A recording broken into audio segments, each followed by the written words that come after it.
तर सोलापुरातून एक breaking news समोर येते। सोलापुरातील डॉक्टर शिरीष वळसंगकर यांच्या आत्महत्या प्रकरणात आता मुलगा डॉक्टर अश्विन आणि सून डॉक्टर सोनाली यांचे जबाब पोलिसांनी नोंदवलेत। डॉक्टर वळसंगकर यांच्या हॉस्पिटलमधील काही कर्मचाऱ्यांचे जबाब देखील पोलीस नोंदवणार आहेत।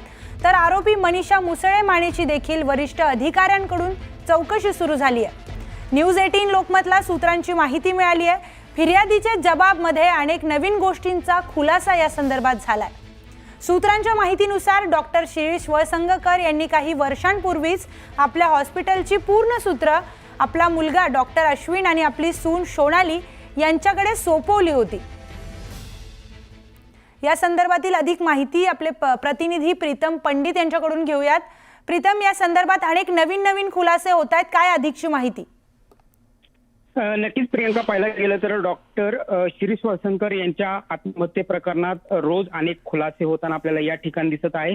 प्रामुख्याने पाहायला गेलं तर डॉक्टर वळसंगकर यांच्या मृत्यूनंतर पोलिसांनी जे तपासाची चक्र आहेत ते मोठ्या गतीने फिरवली होती आणि त्या तपासाच्या जोरावर आरोपी असणाऱ्या मनीषा मुसळे माने यांना पोलिसांनी अटक केली आणि अटक केल्यानंतर कोर्टात हजर केलं आणि त्यांना 3 दिवसाची पोलीस कोठडी मिळाली होती। मात्र आता त्या 3 दिवसाच्या पोलीस कोठडीनंतर आता सातत्याने मनीषा माने असतील यांची चौकशी झालेली आहे। मात्र आताच पोलिसांच्या सूत्रानुसार त्यांचा जो मुलगा आहे डॉक्टर अश्विन आणि सून डॉक्टर सोनाली यांचा जबाब पोलिसांनी आता नोंदवून घेतलेला आहे। मात्र या नोंदवण्यानंतर वेगवेगळे जे खुलासे आहेत ते समोर येताना दिसत आहे। कारण काहीच वर्षापूर्वी डॉक्टर शिरीष वळसंगकर यांनी जे हॉस्पिटलचे सूत्र आहेत किंवा जे ऍडमिनचा कारभार आहे तो त्यांचे मुलगा डॉक्टर अश्विन वळसंगकर आणि सून सोनाली वळसंगकर यांच्याकडे दिले होते। मात्र सातत्याने जे